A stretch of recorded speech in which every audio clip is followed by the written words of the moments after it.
सगळ्यांनी सांगितलंय की जागा बदलवा। माझी महापौर उपमहापौर सगळ्यांना विनंती आहे की त्यांनी आपल्याला बेलापूर मतदारसंघामध्ये जागा शोधून द्यावी। निश्चित स्वरूपामध्ये आपण जागा बदलू। त्या ग्राउंडवरती काही माझं अडलेलं नाही की तिथे झालं पाहिजे, पण 8.5 एकर जागा कधी सिडको ग्राउंडसाठी देणार नाही आणि आपल्याला तेवढी जागा मिळत नव्हती म्हणून आपण ती घेतली आणि त्यांना खेळाचं मैदान मी करून देणार बेलापूरमध्ये, ही माझं स्वतःचं आश्वासन आहे की तुम्हाला पहिला खेळाचं मैदान करून देणार।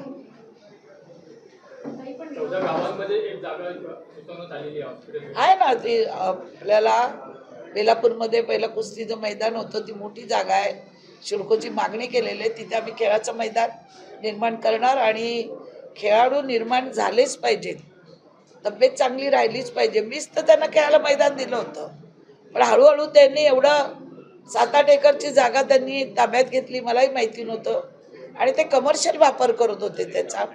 वेगवेगळ्या कंपन्या याच्यात त्यांना 8 दिवस 15 दिवसाचं प्रशिक्षणाचे पैसे देत होते आणि त्याच्या तक्रारी मला तिथले ग्रामस्थ जे माझ्याकडे आले होते ग्राउंड मागायला त्यांनीच तक्रारी केल्या त्या, पण मी काय त्याच्यासाठी तो प्लॉट नाही काढलेला आहे। जागा तेवढी मोठी कुठेच उपलब्ध नाही, 8-10 एकर शिवाय मेडिकल कॉलेज आणि हॉस्पिटल होऊ शकत नाही, म्हणून त्या जागेला आम्ही महत्त्व दिलं।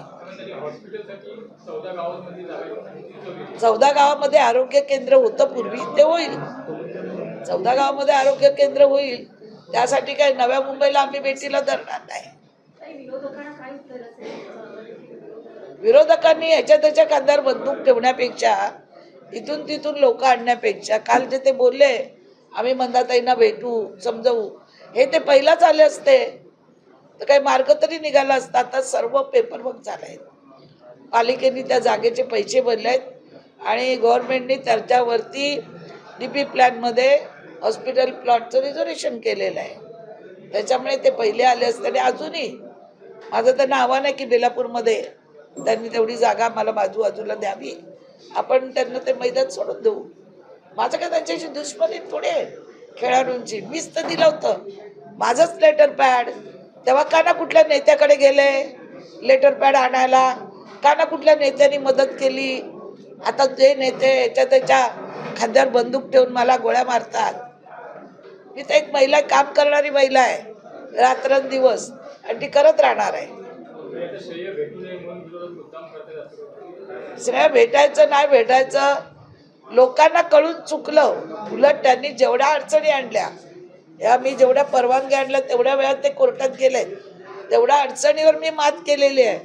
आज जनता काय लिहिते, मला काय टोल करते बघा, हॉस्पिटल किती गरजेचं आहे, जा माझ्या वेबसाईटवर बघा काय काय लोक बोलतात, ताई तुम्ही आगे बढ़ो, हमारे साथ में हॉस्पिटल लढायला आम्ही उतरू। आज तरुणांना पाहिजे, ती गरज आहे, त्यांच्यात त्याला काम मिळणार आहे। लाखो लोकांना, हजारो लोकांना रोजगार प्राप्त होईल, ते काय माझ्या घरच्यांना येणार आहे, एक परिसर सुंदर होईल।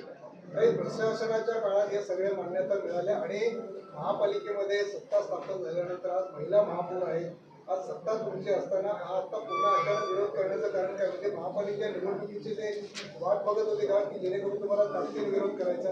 ते पहिल्यापासून विरोध करत होते आणि त्यांना माहिती आहे की आपली लोक बसली का त्याला विरोध करू आणि आपण बार करू, पण माननीय राज्याचे मुख्यमंत्री आदरणीय देवेंद्रजी फडणवीस साहेब, त्यांचं स्वतःचं स्वप्न आहे की हॉस्पिटल झालंच पाहिजे आणि झालं तर ते हॉस्पिटल त्यांच्याचमुळे होणार। बघू ना त्यांना कोण किती विरोध करतोय ते।